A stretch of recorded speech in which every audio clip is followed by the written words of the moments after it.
Hi friends, welcome to Suresh Guru railway YouTube channel. మన politics సంబంధించి parliament topic మాట్లాడాం, రాజ్యాంగం సంబంధించి ఆ, సభల గురించి అన్నీ మాట్లాడాం, కొన్ని ఇంపార్టెంట్ టాపిక్లు అన్నీ మాట్లాడాం. ఇప్పుడు అమెండ్మెంట్స్ గురించి మాట్లాడదాం. వీటి గురించి కూడా రెగ్యులర్ టు 2 నుంచి 3 బిట్లు వస్తున్నాయి ఫ్రెండ్స్.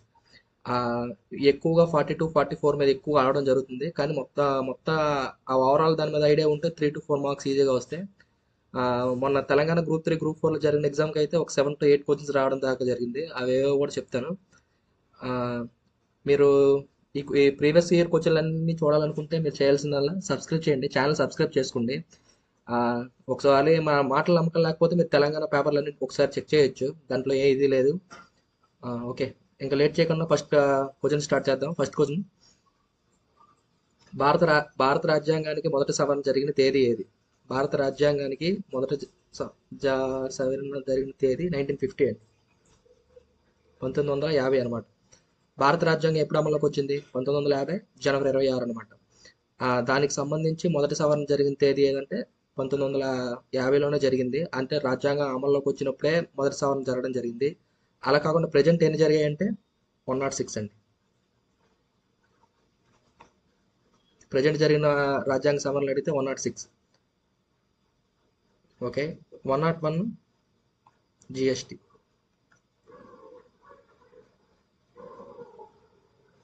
102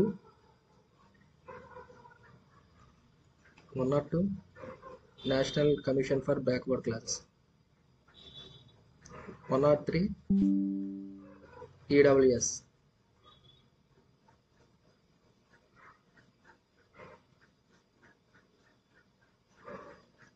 104 ఆంగ్లో ఇండియన్స్ ఇద్దరు ఉంటారు కదండి, వాళ్ళు తొలగించే ఇది అనమాట. అంటే ఇంతవరకు భారత రాష్ట్రపతి ఆంగ్లో ఇండియన్స్ ఇద్దరిని నామినేట్ చేసేవాడు, దాన్ని 104వ రాజ్యాంగ సవరణ ద్వారా తీసివేయడం జరిగింది. 105 ఓబీసీలు ఉంటారు కదండి, అంటే ఓబీసీలు గుర్తించే అధికారం కేంద్ర ప్రభుత్వం తీసుకుంటే దాన్ని వివిధ రాష్ట్రాలు నిరసన వ్యక్తం చేయడం ద్వారా 105 రాజ్యాంగ సవరణ చేసి ఓబీసీలు గుర్తించే అధికారం తిరిగి రాష్ట్రాలకు ఇవ్వడం జరిగింది. అది 105 అండి. 106 అంటే మీరు అందరికీ తెలిసిందే. 106 మహిళా రిజర్వేషన్ సంబంధించిన బిల్ 33%. అది ప్రజెంట్ అమల్లోకి వచ్చిందంటే ఇంకా అమల్లోకి రాలేదు, నెక్స్ట్ లోక్సభ ఎన్నికలు జరిగిన తర్వాత అమల్లోకి వస్తుంది అంటున్నారు. అది చూద్దాం. 106 ప్రజెంట్ జరిగిన రాజ్యాంగ సవరణలు అంటే 106 మొదట జరిగింది 1950. 101 GST, 102 national commission for backward classes ఉంది కదా అది, 103 ఈడబ్ల్యూఎస్ సంబంధించింది, 104 ఆంగ్లో ఇండియన్స్ని ఇద్దరిని తొలగించే అధికారం రాష్ట్రపతికి ఇవ్వడం జరిగింది కదా, అది తొలగించడం జరిగింది. 105 వచ్చేసరికి ఓబీసీలను గుర్తించే అధికారం తిరిగి రాష్ట్రాలకు ఇవ్వడం జరిగింది. 106 వచ్చేసరికి మహిళా రిజర్వేషన్ బిల్ అనమాట. ఈ 6 రాజ్యాంగ సవరణల మీదే 4 క్వశ్చన్లు వచ్చాయండి తెలంగాణ గ్రూప్ 3 గ్రూప్ 4 అనుకుంటా. ఈ 6 రాజ్యాంగ సవరణల మీద 4 క్వశ్చన్స్ వచ్చాయి. అంటే అంత ఇంపార్టెంట్ అనమాట, రీసెంట్గా జరిగినవి, అందుకే అన్ని ఒకసారి చెప్పాను, ఒక దగ్గర నోట్ చేయడానికి ట్రై చేయండి. ఓకే, నెక్స్ట్ క్వశ్చన్: అణు విద్యుత్ ఉత్పత్తిలో ప్రభుత్వ రంగ సంస్థల మధ్య జాయింట్ వెంచర్లను అనుమతించిన అణుశక్తి సవరణ బిల్లును పార్లమెంట్ ఎప్పుడు ఆమోదించింది? అణు విద్యుత్ ఉత్పత్తిలో ప్రభుత్వ రంగ సంస్థల మధ్య జాయింట్ వెంచర్లు అనుమతించే అణుశక్తి సవరణ బిల్లు పార్లమెంట్ ఎప్పుడు ఆమోదించింది? 2015 అండి, 2015. ఓకే, ప్రాథమిక హక్కు అంటే ఆదేశ సూత్రాలకు ప్రాధాన్యత ఇచ్చిన రాజ్యాంగ సవరణ ఏది? 42 అండి, 42. అయితే ఎందుకు ఒకసారి చూద్దాం. చూడండి, ఆదేశ సూత్రాలు 4 భాగాలు ఉంటాయి, 36 నుంచి 51 వరకు ఉంటాయని మనకు తెలుసు కదా. అయితే ఆదేశ సూత్రాల్లో 2 ఆర్టికల్స్ 39B ఒకటి, 39C ఒకటి. సంపద కేంద్రీకృతం కావాలని ఒకటి చెప్తుంది, సహజ వనరులు సంపద ఒకరి చేతుల్లో కేంద్రీకృతం కాకూడదని చెప్తుంది, సహజ వనరులు అందరికీ పంపిణీ కావాలని చెప్పేవి 39B, 39C. అయితే పేద ప్రజలను ఉద్దేశించి ఈ 2 ఆర్టికల్ ఉద్దేశించి సవరణలు చేసేటప్పుడు ప్రాథమిక హక్కులకి వ్యతిరేకంగా ఉన్నా సరే ఈ 2 ఆర్టికల్లే నెగ్గుతాయని ఇది ఉందండి. దాన్ని అదునుగా చేసుకుని ఇందిరాగాంధీ ప్రభుత్వం ఏం చేసిందంటే, ఆదేశ సూత్రాలంటేనే ప్రభుత్వానికి చేయాల్సినవి కదా, అంటే చట్టాలు చేసే ఇది ఒక పవర్ లాంటిది అనమాట. అయితే అవి చేసినప్పుడు ప్రాథమిక హక్కులకు వ్యతిరేకంగా ఉన్నా సరే, హక్కులకు వ్యతిరేకంగా ఉన్నా సరే అవి చెల్లవు అని 42వ రాజ్యాంగ సవరణ చేయడం జరిగింది అనమాట. అంటే హక్కులకి ఒక పవర్ని తగ్గించింది, ప్రాథమిక హక్కుల యొక్క పవర్. అయితే దీన్ని తిరిగి 1980లో మినర్వా మిల్స్ కేసులో కొట్టివేయడం జరిగిందనమాట. ఇందిరాగాంధీ చేసిన అంటే ప్రాథమిక హక్కుల కంటే ఆదేశ సూత్రాలకు ప్రాధాన్యత ఫుల్గా ఇచ్చింది కదా, అదైతే చెల్లదు. ఆదేశ సూత్రాలకి మొత్తానికి ఎక్కువగా ప్రాధాన్యత ఇస్తున్నట్టయితే ఆ పౌరుల యొక్క హక్కులకు భంగం కలుగుతుంది కాబట్టి అలా కుదరదు అనేసి 1980లో మినర్వా మిల్స్ కేసులో ఆ ఇప్పుడు ఏదైతే ఇందిరాగాంధీ తీసుకొచ్చిందో ఆ 42వ రాజ్యాంగ సవరణ ఆ యొక్క పాయింట్ చెల్లదని చెప్పడం జరిగింది అనమాట. ఓకే, అందువల్ల ఇది ఇంపార్టెంట్ అనమాట. ఇందిరాగాంధీ గవర్నమెంట్ తన స్వతహా ప్రయోజనాల కోసం ఇలా తీసుకురావడం వల్ల ఆ ప్రజల యొక్క హక్కులకు విలువ ఉండదు కాబట్టి 1980 మినర్వా మిల్స్ కేసులో దీన్ని కొట్టేయడం జరిగింది అనమాట. అయితే 39B 39Cలను ఉద్దేశించి ఆదేశ సూత్రాలు ఏ రెండు చెప్పాను కదా, అంటే సంపద ఒకరి చేతిలో కేంద్రీకృతం కాకూడదనేసి, సహజ వనరులు అందరికీ పంపిణీ చేయాలనేసి, ఈ రెండు ఉద్దేశించి చెప్తేప్పుడు మాత్రం అదే చేసిన చట్టాలు మాత్రం ప్రాథమిక హక్కుల కంటే ఈ రెండింటికి ఎక్కువ ఇది అవ్వడం జరుగుతుంది అనమాట. ఇది ఒక్క పాయింట్ గమనించండి. Okay, next question. భారత రాజ్యాంగంలోని ఏ సవరణ ఆస్తి హక్కును ప్రాథమిక హక్కుగా రద్దు చేయడం గురించి వివరిస్తుంది? 44 అండి. ఇది మనందరికీ తెలిసిందే, 44. ఓకే, భారత రాజ్యాంగంలో ఏ సవరణ ఆస్తి హక్కును ప్రాథమిక హక్కును రద్దు చేయడం గురించి వివరిస్తుంది? 44వ రాజ్యాంగ సవరణ ద్వారా ఆ ప్రాథమిక హక్కు అనే ప్రాథమిక హక్కుల్లో ఆస్తి హక్కు ఉండేదన్నమాట. అంటే భారత రాజ్యాంగం మొదట్లో అమల్లోకి వచ్చినప్పుడు ఆస్తి హక్కు అనేది ప్రాథమిక హక్కే. కానీ దాన్ని 44వ రాజ్యాంగ సవరణ ద్వారా తొలగించి 12వ భాగం ఆర్టికల్ 300 క్లాస్ ఏలో చేర్చడం జరిగిందనమాట. ఆస్తి హక్కును ప్రాథమిక హక్కుల జాబితాలో నుండి తొలగించి 12వ భాగంలో ఆర్టికల్ 300 క్లాస్ ఏలో చేర్చడం జరిగింది. ఓకే, అయితే ఆస్తి హక్కును ప్రాథమిక హక్కుగానే ఉంచొచ్చు కదా, ఎందుకు తీయాల్సి వచ్చిందంటే మీ అందరికీ తెలుసు ఆచార్య వినోబావే భూదాన ఉద్యమం ప్రారంభించారని మన అందరికీ తెలుసు. అలా చేసేటప్పుడు భూములు సొంతంగా ఇవ్వకపోవడంతో భారత ప్రభుత్వం ఏం చేసింది, వాళ్ళ దగ్గర అంటే ఇంత భూమి ఫలానా వ్యక్తికి ఇంత భూమి కంటే ఎక్కువ ఉండకూడదు అని చెప్పేసి వాళ్ళ దగ్గర భూమి తీసుకోవడం జరిగింది అనమాట. అలా తీసుకోవడం జరిగినప్పుడు ఏం జరిగింది, ఆ భూమి అనేది కూడా ఒక ఆస్తే కదా. ఆ డబ్బున్న వాళ్ళు ఏం చేశారు, కోర్టుకి వెళ్ళడం జరిగింది. ఆ ఆస్తి హక్కు అనేది ప్రాథమిక హక్కే కదా, మీరు మా దగ్గర అలా సొంతంగా తీసుకుంటే మాకు లాభం ఉండదు, మా ఆస్తి మాకు తిరిగి కావాలనేసి భూస్వాములు వెళ్ళడం జరిగింది అనమాట. అప్పుడు ఏం జరిగేది, మళ్ళీ ఆ కోర్టు అనేది భారత రాజ్యాంగంలో ఎలా ఉందో అలా నడుచుకుంటుంది అనమాట. దానివల్ల ఏం జరిగింది, తిరిగి మళ్ళీ వాళ్ళ భూమిని వాళ్ళకి అప్పగించడం జరిగింది అనమాట. దాని ద్వారా పేద ప్రజలకి తిరిగి వాళ్ళకి భూమి ఇది వచ్చేది కాదు. అంటే ఇదంతా ఇది చూసిన భారత ప్రభుత్వం ఏం చేసిందంటే ఆస్తి హక్కు అనేది ప్రాథమిక హక్కుల్లోనే ఉంటేనే కదా బాధ, అండ్ కాబట్టి దాని ప్రాథమిక హక్కుల్లో తీసి భారత రాజ్యాంగంలోనే 12వ భాగంలోనే ఆర్టికల్ 300 క్లాస్ ఏలో చేర్చడం జరిగింది అనమాట. ఇప్పుడు దీని ప్రకారం కూడా కోర్టుకు వెళ్ళొచ్చు, కానీ ప్రాథమిక హక్కులు అంటే ఉన్నంత పవర్ ఉండదు అనమాట. అది దానికి తేడా. ఓకేనా, నెక్స్ట్ క్వశ్చన్. సిక్కింను భారత యూనియన్లో విలీనం చేయడానికి దారితీసిన రాజ్యాంగ సవరణ? 36 అండి, 36 అమెండ్మెంట్ యాక్ట్. సిక్కింను భారత యూనియన్లో విలీనం చేయడానికి దారితీసిన రాజ్యాంగ సవరణ ఏదంటే 36వ రాజ్యాంగ సవరణ. అంతకుముందు సిక్కింను ఒక రాజవంశం పరిపాలిస్తూ ఉండేది. అయితే భారతదేశం ఆ రాజవంశం అంతమైపోయిన తర్వాత భారతదేశం యూనియన్లో కలుపుకోవడానికి ప్రయత్నాలు జరిగేటప్పుడు 35వ రాజ్యాంగ సవరణ ద్వారా ఫస్ట్ దానికి సహరాష్ట్ర హోదా ఇచ్చామన్నమాట. 35 అమెండ్మెంట్ యాక్ట్ ద్వారా ఫస్ట్ సహరాష్ట్ర హోదా ఇచ్చామన్నమాట. సహరాష్ట్ర హోదా మరియు 10th షెడ్యూల్ ఉంది కదండి, 10th షెడ్యూల్ కూడా సిక్కిం గురించే చెప్పేది.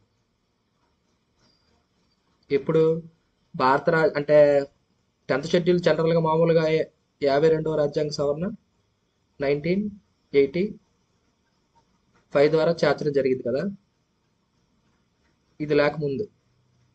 అయితే 36 అమెండ్మెంట్ యాక్ట్ ద్వారా సిక్కింను పూర్తిగా భారత యూనియన్లో కలుపుకోవడం జరిగింది అనమాట. ఓకేనా, ఓకే, నెక్స్ట్ క్వశ్చన్. 1973లో కేశవనంద భారతి కేసు ప్రవేశిక ఏ విధంగా ఉండవచ్చనే ప్రశ్నకు దారితీసింది?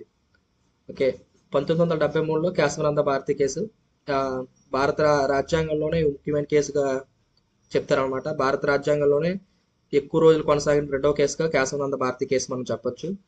అయితే కేశవనంద భారతి కేసు ఏం చెప్పిందంటే ప్రవేశికని సవరించుకోండి, కానీ రాజ్యాంగం యొక్క మౌలిక స్వరూపం ఉంటుంది కదా, ఆ థీమ్కి దెబ్బతినకుండా మీరు సవరించుకోండి అని చెప్పింది. అంటే ఫస్ట్ ఆప్షన్ అనమాట. సవరించుకోండి, కానీ ఏమైతే ఆ మౌలిక స్వరూపం ఉందో ఆ మౌలిక స్వరూపం యొక్క దీనికి మీరు దాని యొక్క లోన అంతరాత్మ ఉంటుంది కదా, ఆ అంతరాత్మకి యొక్క భంగం కలగకుండా సవరించుకోవచ్చు అని చెప్పింది అనమాట. 1900 అయితే కేశవానంద భారతి కేసు ప్రవేశిక అనేది రాజ్యాంగంలోని అంతర్భాగంగా చెప్పడం జరిగింది. అయితే ముందు కూడా ఇంకో కేసు ఉంటుంది 1960 బేరుబారి కేసు అంటారు అన్నమాట దీన్ని. అయితే ఈ బేరుబారి కేసు ఏం చెప్పిందంటే ప్రవేశిక రాజ్యాంగంలో అంతర్భాగం కాదని చెప్పింది అనమాట. ఓకే, అంతర్భాగం కాదని చెప్పింది 1960, అంతర్భాగమే అని చెప్పింది 1973. ఇలా కోర్టు తను ఇచ్చిన తీర్పులను తానే మార్చుకోవచ్చు అనమాట. ఆర్టికల్ 137 ప్రకారం, ఆర్టికల్ 137 ప్రకారం సుప్రీంకోర్టు తను ఇచ్చిన తీర్పులను తానే మార్చుకోవచ్చు అనమాట. అలాగా 137 ఆర్టికల్ ద్వారా 1960 బేరుబారి కేసులో ప్రవేశిక అనేది రాజ్యాంగంలో అంతర్భాగం కాదని చెప్పింది. 1973లో కేశవానంద భారతి కేసులో ప్రవేశిక అనేది రాజ్యాంగంలోని అంతర్భాగమే, రాజ్యాంగం యొక్క మౌలిక స్వరూపం దెబ్బతినకుండా ప్రవేశం కూడా సవరించవచ్చు అని చెప్పింది. ఆ ప్రవేశం ఎంతవరకు ఒకసారి సవరించారు, 42వ రాజ్యాంగ సవరణ ద్వారా 1976లో సవరించారు అనమాట. ఓకేనా? ఓకే, ఇక్కడ ఇక్కడ 4 పాయింట్లు ఉన్నాయి చూడండి. First 1960 బేరుబారి case. బేరుబారి కేసులో ఏం చెప్పింది? ప్రవేశిక అనేది రాజ్యాంగంలో అంతర్భాగం కాదని చెప్పింది. ఆర్టికల్ 137 ప్రకారం సుప్రీంకోర్టుకు తను ఇచ్చిన తీర్పును తనే సమీక్షించిన అధికారం ఉంటుంది కదా, దాని ద్వారా కేశవానంద భారతి కేసులో ప్రవేశిక అనేది రాజ్యాంగంలో అంతర్భాగమే అని చెప్పింది. కాబట్టి ప్రవేశికను మీరు సవరించుకుంటే రాజ్యాంగం యొక్క మౌలిక స్వరూపాన్ని దెబ్బతినకూడదని చెప్పింది. అయితే ప్రవేశికను ఇంతవరకు ఒకసారి సవరించారు 42వ రాజ్యాంగ సవరణ ద్వారా 1976లో. సౌమ్యవాద, లౌకిక, సమగ్రత అనే పదాలను చేర్చడం జరిగింది. Okay, next question. State bank of ఇండియాలో అనుబంధ బ్యాంకులను విలీనం చేయడానికి భారత పార్లమెంట్ స్టేట్ బ్యాంక్స్ బిల్లు 2015 ఇప్పుడు ఎన్ని బ్యాంకులను ఇచ్చేయడం జరిగిందంటే 6 బ్యాంకులు, 6 బ్యాంక్,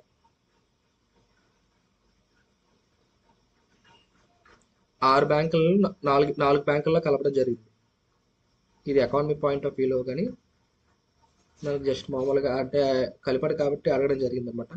ఎకానమిక్ క్లాస్ వచ్చేటప్పుడు 6 బ్యాంకులు ఏంటి, ఏ దాంట్లో కలపడం అది కొంచెం డిస్కస్ చేద్దాం. ప్రజెంట్ అయితే 6 బ్యాంకుల్ని 4 బ్యాంకుల్లో కలపడం జరిగింది. Okay, next question. జూలై 1, 2015 భారత రాజ్యాంగంలో 101వ సవరణ కింద వాటిలో ఏది ప్రవేశపెట్టబడింది అంటే గూడ్స్ అండ్ సర్వీస్ ట్యాక్స్. మనం ఆల్రెడీ డిస్కస్ చేసిన జిఎస్టీ.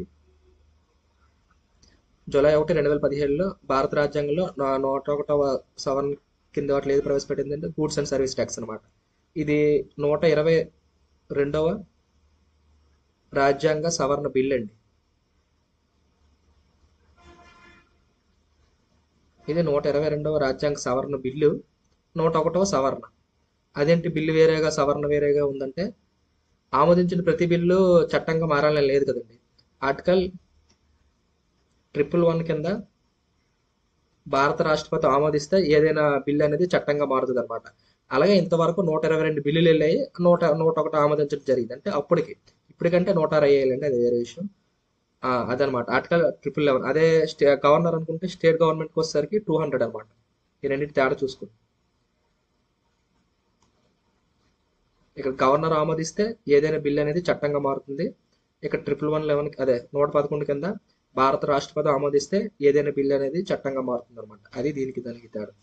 ఓకే, అయితే జిఎస్టీ ఆమోదించారు కదా, 246A కొత్తగా వచ్చిన ఆర్టికల్స్ అనమాట. ఇది 269A, 279A జిఎస్టీ అమల్లోకి వచ్చిన తర్వాత భారత రాజ్యాంగంలోకి యాడ్ అయిన ఆర్టికల్స్. ఇది తీసేసిన ఆర్టికల్ 268 క్లాస్ ఏ అనమాట. దీన్ని తొలగించడం జరిగింది. ఈ సర్వీస్ ట్యాక్స్ గురించి చెప్తుంది. ఈ సర్వీస్ ట్యాక్స్ గురించి చెప్పే ఆర్టికల్ 268 క్లాస్ ఏ. అయితే దీన్ని ఎప్పుడు రాజ్యాంగంలో యాడ్ చేశారంటే దీన్ని 88వ రాజ్యాంగ సవరణ ద్వారా ఈ 268 క్లాస్ ఏని రాజ్యాంగంలో చేర్చడం జరిగింది. అయితే దీన్ని 101వ రాజ్యాంగ సవరణ ద్వారా దీన్ని తొలగించడం జరిగింది. కొత్తగా 3 ఆర్టికల్స్ చేయడం జరిగింది అనమాట. 279 క్లాస్ ఏ జిఎస్టీ కౌన్సిల్ గురించి చెప్తుంది. ఇది ఇంపార్టెంట్. తొలి జిఎస్టీ కౌన్సిల్ 2016లో ఏర్పడింది. ఇది అడిగాడండి. ఇది 279A క్లాస్ నుంచి చూడండి. ఇది ఎప్పుడనేది గ్రూప్ 2లో అడిగినట్టున్నాడు ఇది. మనం రాసిన ఏపీఎస్సి గ్రూప్ 2 మెయిన్స్లో అడిగిన క్వశ్చన్ ఇది. అంటే ఒక ప్రీవియస్ ఇయర్ క్వశ్చన్ ద్వారా మీ ఎంత ఎంత కంటెంట్ ఎంత ఇస్తున్నారో మీరు చూస్తూనే ఉన్నారు కదా. ఓకే ఓకే, నెక్స్ట్ క్వశ్చన్ చూద్దాం. క్రింది వాటిలో 124 రాజ్యాంగ సవరణ బిల్లుకు సంబంధించింది ఏది? 124 బిల్లుకు సంబంధించింది ఆప్షన్ డి అండి. 10% reservation of economically weaker sections in the general category. EWS ఉంటారు కదంటే, ఆర్థికంగా బలహీనపడిన వర్గాలు ఉంటాయి కదా, వాటికి రిజర్వేషన్ అనమాట. 10% రిజర్వేషన్. వీటి గురించి చెప్పే ఆర్టికల్స్ ఏంటంటే 15 క్లాస్ 6 ఒకటి, 16 క్లాస్ 6 ఒకటి. ఈ రెండు ఆర్టికల్స్ యాడ్ చేశారు అనమాట. దీని రాజ్యాంగ సవరణ ఎంతంటే 103 అండి. ఇదేంటి మళ్ళీ ఇక్కడ 103 ఉంది, ఇక్కడ 124 ఉంది అని ఆల్రెడీ చెప్పాను. అది బిల్ అండి. ఆ 124వ రాజ్యాంగ సవరణ బిల్ అది. ఇది అనేది చట్టం అండి. ఇది 103వ రాజ్యాంగ సవరణ చట్టం. బిల్లులన్నీ చట్టాలు అవ్వాలని లేదు కాబట్టి అది 103వ రాజ్యాంగ సవరణ 124 బిల్లుకి సంబంధించింది. 122 అంటే మనం ఆల్రెడీ జిఎస్టీ గురించి మాట్లాడుకున్నాం. ఇది 122 అండి. 101వ రాజ్యాంగ సవరణ ఇది. National commission for backward classes అంటే ఇది 102 అండి. ఆర్టికల్ దీని గురించి చెప్పే article 338 clause B. Right to freedom compulsory education till the age of 14 అంటే ఆర్టికల్ 21 క్లాస్ ఏ. ఇది 86వ రాజ్యాంగ సవరణ ద్వారా 2002లో రాజ్యాంగంలోకి యాడ్ చేయడం జరిగింది అనమాట. ఓకే, 124వ రాజ్యాంగ సవరణ బిల్లు దేనికి సంబంధించిందంటే 10% reservation to economically weaker sections in the general category.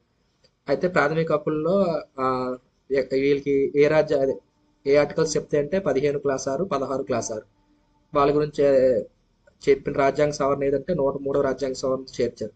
GST bill అంటే మనం ఆల్రెడీ మాట్లాడాం, 101వ రాజ్యాంగ సవరణ. National commission for backward classes అంటే 102వ రాజ్యాంగ సవరణ, వాటి గురించి చెప్పే ఆర్టికల్ 338 క్లాస్ బి.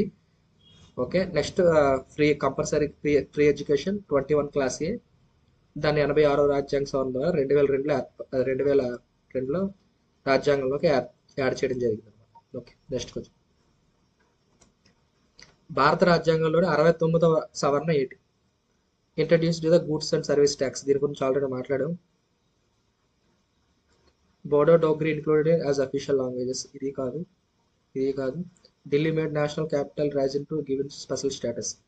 ఇది కూడా కాదు. ఓకే, ఇదనమాట 69వ రాజ్యాంగ సవరణ 69. Voting age lowered from 21 to 18 అంటే ఇది 61 అండి. ఇది 61. ఇప్పుడు స్వతహాగా మనం 18 సంవత్సరాలు దాటిన ప్రతి పౌరుడు స్వచ్ఛందంగా తన ఓటు హక్కును వినియోగించుకోవచ్చు కదా. అది స్టార్టింగ్ రాజ్యాంగంలో 21 ఉండేదండి. దాన్ని ప్రజెంట్ 18 సంవత్సరాలకు మార్చారు. అది 61వ రాజ్యాంగ సవరణ ద్వారా.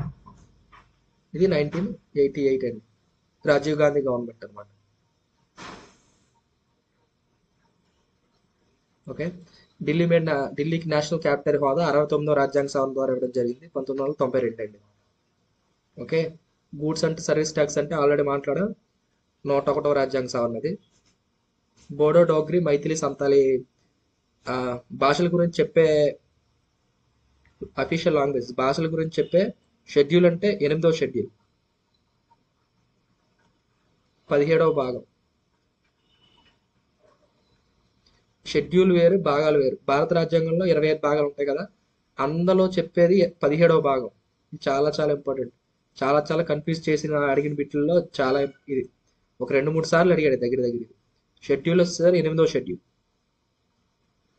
భాషల గురించి చెప్పే షెడ్యూల్ 8వ షెడ్యూల్. అలా కాకుండా భాషల గురించి చెప్పే భాగం 17వ భాగం. బోడో డోగ్రీ మైథిలి సంతాలి అనేవి 92వ రాజ్యాంగ సవరణ ద్వారా భారత రాజ్యాంగంలో చేర్చడం జరిగింది అనమాట. Okay, next question.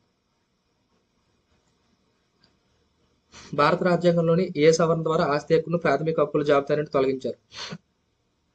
Already discuss చేసాం. 44 1978 అని మాట్లాడాం ఆల్రెడీ. ప్రజెంట్ 12వ భాగం అని చెప్పాం, ఆర్టికల్ 300 అని చెప్పాం, క్లాస్ ఏ అని చెప్పాం. ఆస్తి హక్కును ఎందుకు ప్రాథమిక హక్కుల జాబితా నుండి తొలగించారని కూడా చెప్పాం. అంతా డిస్కస్ చేసాం కాబట్టి స్కిప్ చేస్తున్నాను. భారత రాజ్యాంగ సవరణలకు సంబంధించి క్రింది వాటిలో ఏది సరైనది కాదు? ఓకే, ఏది సరైనది కాదు? 101st amendment goods and service tax to introduce, ఇది రైటే. 61st amendment to reduce the voting age from, ఇది కూడా రైట్. 102వ amendment act to give constitutional status to national commission of backward class, ఇది కూడా రైటే. మనం అంతా డిస్కస్ చేసాం. కానీ ఇదే 72వ amendment to make provisions for setting up rent control tribunals అంట, ఇది రాంగ్ అండి. 72 ఏం చెప్తుంది? ట్రిబ్యునల్స్ కంట్రోల్ చేసే అమెండ్మెంట్ యాక్ట్ అనేది 72 కాదు, 73 అండి. ఇది 73, ఇది కాదు. అంటే ఫస్ట్ ఆప్షనే సరైనది కాదు, మిగతా మూడు సరైనవి అనమాట. మిగతా మూడు గురించి ఆల్రెడీ డిస్కస్ చేసాం కాబట్టి క్లిక్ చేస్తున్నాను. భారత రాజ్యాంగంలో సోషలిస్ట్, లౌకిక, ప్రజాస్వామ్య, గణతంత్ర, రాజ్య అనే పదాలు ఎప్పుడు చేర్చబడ్డాయి? 42, 1976. ఇది నేను ప్రవేశిక చెప్పేటప్పుడు చెప్పాను. ప్రవేశికను రాజ్యాంగంలో అంతర్భాగం కాదని చెప్పిన కేసు బేరుబారు కేసు, రాజ్యాంగంలో అంతర్భాగం అని చెప్పిన కేసు కేశవానంద భారతి కేసు. ప్రవేశికను మీరు సవరించుకోండి కానీ రాజ్యాంగం యొక్క మౌలిక స్వరూపం దెబ్బతినకుండా సవరించుకోండి అని చెప్పడంతో 42వ రాజ్యాంగ సవరణ 1976లో దాన్ని సవరించి సోషలిస్ట్, సామ్యవాద, లౌకిక, ప్రజాస్వామ్యం అని పదాలు చేర్చబడ్డాయి అనమాట. 42వ రాజ్యాంగ సవరణ ద్వారా 1976 మూడు పదాలు చేర్చబడ్డాయి. ఆల్రెడీ డిస్కస్ చేసాం. ఓకే, నెక్స్ట్ కొంచెం చూద్దాం. అయితే ప్రవేశికలో ప్రస్తావించిన తేదీ ఎంతంటే 26/11/1949 అండి. ఈ క్వశ్చన్ కూడా అడిగాడు, తెలంగాణ గ్రూప్ 2లో అడిగిన క్వశ్చన్ ఇది. ప్రవేశికలో ప్రస్తావించిన తేదీ 26/11/1949 అండి. మనందరం 26/1/1950 అనుకుంటాం, కానీ ఇది కాదు. ఇది రాజ్యాంగం అమల్లోకి వచ్చిన డేట్ అండి. ప్రవేశికను ఒక చట్టంగా మాకు మేము ఆమోదించుకుంటున్నాం, భారతదేశ ప్రజలమైన మేము అని చెప్పేది ఇది అండి. 26 నవంబర్ 1949 అండి ప్రవేశికలు ప్రస్తావించిన తేదీ ఇది. ఏపీఎస్ఏ అనుకుంటా, ఏపీఎస్ఏలో కూడా ఈ క్వశ్చన్ అడిగాడు. 2019 మెయిన్స్ అనుకుంటా, 2024 మెయిన్స్ కాదు, 2019 మెయిన్స్లో ఈ క్వశ్చన్ అడిగాడు. Okay, next question.